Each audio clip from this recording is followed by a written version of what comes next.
संगवारी हो चला आप मन ला हमर किचन दिखावत हन जेमा अभी टाइल्स लगत हवे बनत थे अभी।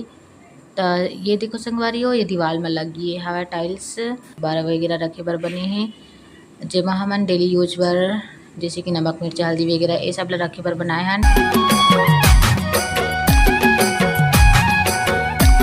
ये हरे अलमारी टाइप बनाए हवा थोड़ा से एमा अचार के डिब्बा वगैरह चावल आटा ये सब के डिब्बा वगैरह रखे बर एमा बनाए हन। और ये टाइल्स ला जहाँ नहाथन बोरिंग है वहाँ पर लगाबो हमन ला लगवाबो यानी कि और पानी में डुबा के रखे हवा 2 दिन हावे डूबे हवे मन।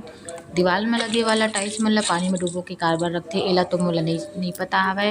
अगर आप मन ला पता होई तो कमेंट करके बताहा। जितना भी दीवार में लगे सब ला पानी में डुबो के लगाए हवे। और जमीन में लगे वाला टाइल्स ला तो नहीं डुबाए पता नहीं काबर।